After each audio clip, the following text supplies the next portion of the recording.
The 1980s didn't just make fantasy films, it ran experiments on audiences. No focus groups, no sensitivity readers, no studio executives asking questions like, "But will it trend?" or "What will the critics say?" Fantasy was allowed to be dangerous. These films mixed wonder with genuine fear, innocence with shocking cruelty, practical effects that looked disturbingly real, and creative choices that would trigger instant cancellation today. Some confused audiences, others traumatized children in theater seats, a few quietly destroyed careers, many were buried not because they failed, but because they refused to behave. They didn't explain themselves, they didn't hold your hand, and they definitely didn't apologize. Today, we're digging into 10 most underrated 80s fantasy movies studios would never touch today. Not the obvious classics, not the safe nostalgia picks. These are the films that feel slightly illegal in hindsight. The ones studios would sanitize, reboot beyond recognition, or quietly reject at the pitch meeting. So ensure you stay glued till the end, because the deeper we go, the more you'll realize why modern fantasy movies play it so safe today.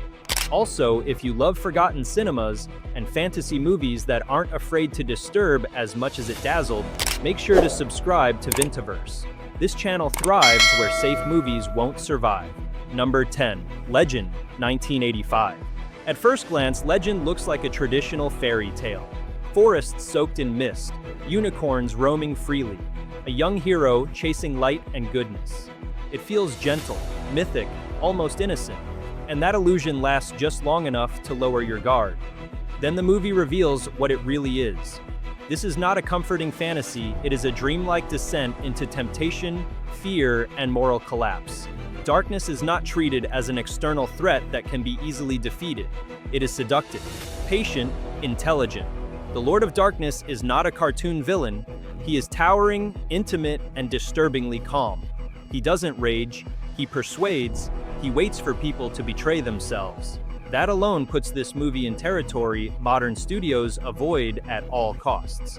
What makes Legend impossible today is how it treats innocence. The heroine is not protected by purity or destiny. She is curious, impulsive, and emotionally exposed. The film allows her to flirt with darkness without immediately punishing or redeeming her.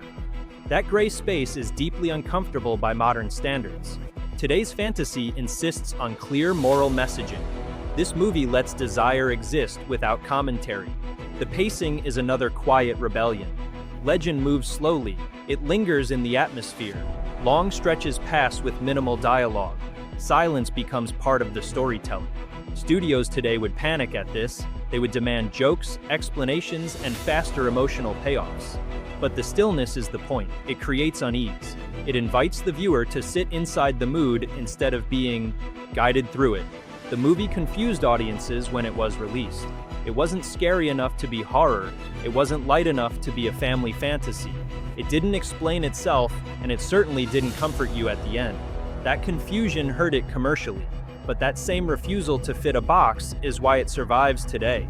Studios now want fantasy that reassures, legend unsettles, and the next film on this list goes even further by stripping fantasy of comfort entirely and replacing it with something far more disturbing. Number 9. Return to Oz, 1985. Return to Oz was marketed as a sequel to one of the most beloved family films ever made. That alone already doomed it, because what audiences expected was warmth, songs, and gentle whimsy. What they got instead was a cold, disturbing descent into fear, isolation, and psychological trauma disguised as a children's fantasy. From the very beginning, the movie makes a choice modern studios would never approve. Dorothy isn't dreaming. She isn't escaping into fantasy for fun. She's brought back because something is wrong with her. She can't sleep. She can't move on. The adults around her don't see wonder. They see a problem that needs fixing, and the solution they choose is deeply uncomfortable. The film opens with imagery that feels closer to horror than fantasy. Stark environments, sterile rooms, authority figures who are calm, polite, and terrifying. There's no joke to relieve the tension, no wink to the audience. The movie trusts that children can feel fear and sit with it. That trust no longer exists in mainstream filmmaking. When Dorothy finally returns to Oz, the shock doesn't stop. This is not the colorful land people remember. Oz is ruined, broken, empty. Familiar characters are missing or worse. The sense of abandonment hangs over every scene. The world feels like it's already lost, and Dorothy is too late to save it. That alone breaks one of modern fantasy's core rules. The hero doesn't arrive in time. Then there are the villains. Not loud, not theatrical, quietly horrifying. A ruler who steals heads, creatures that hunt without emotion. The film doesn't explain them away, it doesn't soften their presence. It lets their silence do the work. Today, those designs would be rewritten, redesigned, and toned down. The movie failed because it betrayed expectations. But that betrayal is exactly why it still lingers in people's memories decades later. Because what comes next didn't just unsettle children, it made adults deeply uncomfortable too. Number 8. The Company of Wolves, 1984. The Company of Wolves is not interested in adventure, heroism, or comforting escapism. It's a fairy tale told like a warning whispered too late. A film that treats fantasy as something intimate, unsettling, and deeply psychological. And that alone guarantees it would never survive a modern pitch meeting. The story is structured like a dream inside a dream. Not the whimsical kind. The kind where logic bends, time slips, and meaning feels just out of reach. A young girl wanders through a forest that doesn't behave like a place, it behaves like a state of mind. Every encounter feels symbolic. Every conversation carries subtext. Modern studios hate this. They want clarity. This film thrives on ambiguity. What truly makes it dangerous is its obsession with desire, not romance. Desire, the kind that feels confusing, exciting, and frightening all at once. The movie explores transformation, temptation, and fear through fairy tale imagery that barely disguises what it's really talking about. Wolves aren't just monsters, they're metaphors. And the film never explains them away or apologizes for the implication. The tone is unapologetically adult. Violence is sudden and cruel. Innocence is fragile. Authority figures are unreliable. Stories within the story contradict each other. Instead of offering lessons, the film asks questions and then walks away. That refusal to moralize is exactly why it feels so transgressive today. Visually, the movie leans into theatrical, almost surreal production design. Practical creature effects feel wet, painful, and intimate. Transformations are slow and uncomfortable, forcing the audience to watch bodies change in ways that feel invasive. Modern fantasy would either rush these moments or hide them behind digital effects. Today, a movie that openly blends fantasy with sexuality, fear, and symbolic violence would trigger immediate backlash. Think pieces, social media outrage, studio panic. In the 80s, it slipped through the cracks, and what follows abandoned subtlety completely. It didn't just blur boundaries, it shattered them with brute force. Number 7. Excalibur, 1981. Today, fantasy bends over backward to make its heroes relatable, aspirational, and morally reassuring. Excalibur does the opposite. It presents a world where desire ruins kingdoms, loyalty collapses under pressure, and heroism comes with rot baked into it. From the very beginning, power is shown as something corrupting. Kings are not wise mentors. They are impulsive, arrogant, and driven by ego. Violence is not stylized as spectacle. It is ugly, exhausting, and permanent. Battles feel less like triumphs and more like warnings. Even when victory comes, it feels hollow. Modern fantasy avoids this emotional aftertaste. This movie insists on it. Characters are not redeemed through speeches or last-minute sacrifices. When they make selfish choices, the story lets those choices poison everything around them. Love affairs destroy alliances. Pride leads to civil war. Betrayal is not shocking because it happens. It is shocking because it feels inevitable. No one is protected by destiny. The film also refuses to soften its treatment of intimacy. Relationships are transactional, manipulative, and often cruel. Desire is shown as powerful and dangerous, not romantic. This alone would trigger modern studio panic.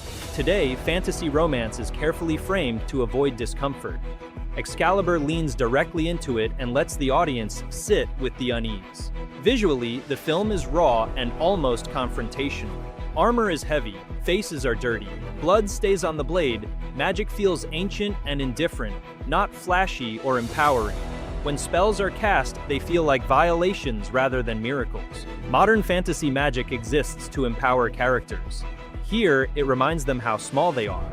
And that uncertainty opened the door to something far more brutal by stripping fantasy of honor entirely and replacing it with something fierce, ugly, and impossible to sanitize. Number 6. Flesh plus Blood, 1985.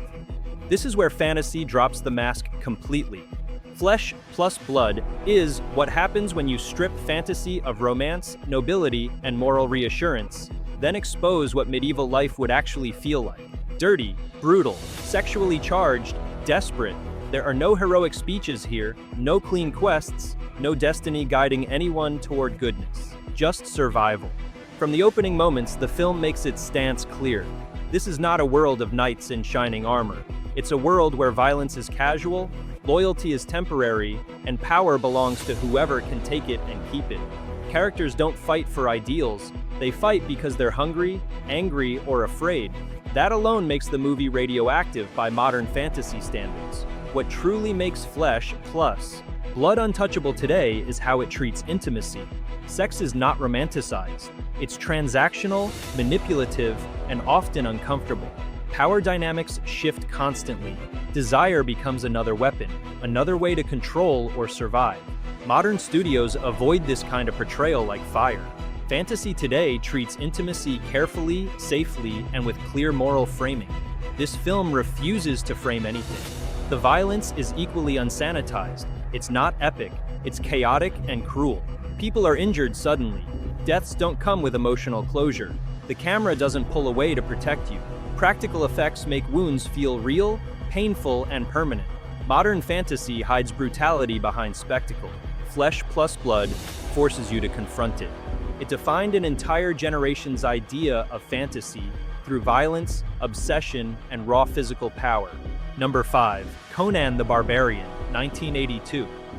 Conan the Barbarian isn't about heroism, it's about endurance, pain, revenge, and the slow transformation of a human being into something hardened by suffering. From childhood, Conan's life is defined by loss and brutality. The film doesn't rush past this, it sits with it. Slavery is depicted as exhausting and soul-crushing.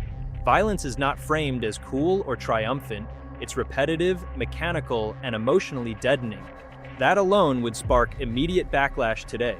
Modern blockbusters fear silence. This movie embraces it. Long stretches pass without reassurance, forcing the audience to live inside Conan's isolation. Then there's the violence. It's direct, physical, and often sudden. Blades don't clash politely. They cut, bodies fall, blood stays visible. There's no moral speech explaining why the killing is justified. It just happens. Today's fantasy insists on ethical framing. Conan refuses commentary. The villains are equally unsettling. Power is tied to cult-like devotion, manipulation, and psychological dominance. The enemy doesn't just want control, he wants belief. That thematic darkness feels uncomfortably relevant even now, which is exactly why studios wouldn't go near it. Sexuality is treated bluntly. Desire exists without apology or softness. Relationships are brief, intense, and disposable. There's no romantic arc meant to satisfy the audience. That rawness clashes violently with modern sensibilities. Despite all this, the movie endures because it feels honest. It doesn't pretend fantasy is clean. It suggests strength is forged through suffering, not destiny, and that message is deeply unfashionable today. Number 4. Time Bandits, 1981. Time Bandits looks playful at first, a child protagonist, little people thieves, time travel chaos. It feels like a mischievous adventure made for young audiences. But that surface is a trap, because underneath the jokes and absurdity is a film that is openly nihilistic, cruelly ironic, and completely uninterested in protecting its viewers emotionally. Modern studios would never let this movie end the way it does. The story follows a young boy swept into an unpredictable journey across history, but unlike modern fantasy, this adventure does not empower him. It disorients him. Authority figures are useless or corrupt. Gods are petty. Evil is bureaucratic. And heroism is mostly accidental. The film constantly undercuts the idea that growth comes from adventure. Sometimes adventure just leaves you alone and confused. The humor is sharp and mean-spirited. Death is treated casually. Entire civilizations collapse for jokes. Historical figures are mocked rather than mythologized. There's no reverence for legacy or morality. This alone would make studio executives panic today. Modern fantasy insists on emotional safety. Time Bandits delights in emotional sabotage. But the real reason this film would never exist now is its worldview. The universe it presents is indifferent. Good intentions don't guarantee survival. Authority cannot be trusted. And worst of all, innocence offers no protection. The final moments are not uplifting. They're cold, abrupt, and deeply unsettling in a way that lingers long after the screen goes dark. Audiences in the 80s didn't know how to process it. Parents were shocked, kids were confused, critics were divided, but that discomfort is exactly why the film endures. Walking into what comes next, because the next movie doesn't just undermine fantasy, it poisons it from the inside. Number 3, Angel Heart, 1987, a mystery, a slow burn investigation through shadowy streets and whispered secrets. But as the story unfolds, fantasy creeps in quietly, almost politely, until it's everywhere and it's too late to escape it. Angel Heart's power comes from restraint. Supernatural elements are not announced, they're implied, hinted at, felt in the background. The story trusts the audience to connect dots without being told what to feel. That trust is rare now. Today's fantasy spells everything out. This movie lets dread grow in silence. Identity unravels slowly. Memory becomes unreliable. Guilt manifests physically. The film never offers relief. It tightens its grip scene by scene until the realization lands like a punch you didn't see coming. There's no escape hatch, no redemption arc, just consequence. The imagery is deliberately uncomfortable. Heat, sweat, blood, rituals that feel invasive rather than spectacular. Fantasy here isn't magical, it's suffocating. It doesn't empower the protagonist, it destroys him. Modern fantasy avoids this kind of ending because it offers no hope, no lesson, no reassurance. When it was released, the movie caused controversy. Audiences felt tricked. Critics argued over its meaning. Some dismissed it entirely. But over time, it became clear what made it dangerous. It used fantasy not to escape reality, but to expose something ugly underneath it. And what followed pushes even further into territory so controversial that studios today wouldn't even consider touching it without stripping away everything that made it powerful. This is where fantasy becomes forbidden. Number 2, The Last Temptation of Christ, 1988. This is the entry that would never survive the internet. Not because it's violent, not because it's explicit, but because it challenges something modern studios refuse to touch head-on: belief, identity, and the dangerous idea that sacred figures might be human before they are holy. When The Last Temptation of Christ was released, it didn't just divide audiences, it ignited protests, walkouts, condemnations. The film was attacked before most people even saw it, and that reaction is exactly why it belongs this high on the list. Because today, studios wouldn't risk it at all. What makes this movie radioactive is not shock value, it's vulnerability. The story presents a central figure who doubts, who fears, who questions his purpose, who imagines an ordinary life instead of a divine destiny. That single creative choice shattered expectations. Modern filmmaking avoids this kind of spiritual ambiguity because it invites backlash from every direction at once. The tone is deliberately uncomfortable. There are no triumphant musical cues telling you how to feel. Silence stretches, conversations linger, moral conflict isn't resolved cleanly. Modern films demand clarity. This movie insists on tension. It doesn't soften its themes to avoid offense. It doesn't hedge its ideas. It doesn't apologize. In an era where every creative decision is weighed against potential outrage, The Last Temptation of Christ feels almost defiant in its honesty. Even its ending offers no simple comfort. Instead of reassurance, it leaves viewers wrestling with interpretation. Was it faith strengthened through doubt, or doubt amplified through faith? The movie never tells you. That ambiguity terrifies modern studios because it can't be controlled, clipped, or safely marketed. Back then, this film nearly ended careers. Today, it would never be greenlit in the first place. And the #1 entry on this list goes even further, not by challenging belief but by dismantling fantasy itself until nothing comforting remains. Number 1, Brazil, 1985. A nightmare disguised as satire. A world where imagination is not freedom, but a fragile coping mechanism slowly crushed by bureaucracy, paranoia, and institutional cruelty. At its core, Brazil is a fantasy about escape, not through magic swords or ancient prophecy, but through daydreams. The protagonist survives by imagining himself as a winged hero soaring above an oppressive city. But the film does something deeply unsettling. It shows fantasy not as salvation, but as the last refuge of a mind being cornered. That idea alone violates one of modern fantasy's most sacred rules. Imagination is supposed to save you. Here, it only delays the inevitable. The world of Brazil is aggressively hostile, not loud, not explosive, just endlessly suffocating. Paperwork replaces violence, smiles replace empathy. Systems function perfectly while people fall apart inside them. There is no villain you can defeat, no throne to overthrow. Evil is spread so thin it becomes invisible. That kind of enemy terrifies studios because it offers no catharsis. The humor is cruel and relentless. Tragedy is played as farce. Death is a bureaucratic inconvenience. Suffering is treated as background noise. Modern films soften satire to keep audiences comfortable. Brazil refuses. It laughs while tightening the walls. There is no victory, no last-minute escape, no inspirational monologue. The fantasy doesn't win. Reality doesn't bend. The system doesn't collapse. The final moments don't just deny hope, they dismantle it piece by piece. And the film does not apologize for that choice. When Brazil was released, studios tried to change it. They demanded a happier ending, clearer messaging, something marketable. The director fought back because changing the ending would destroy the point of the film. That battle alone tells you everything.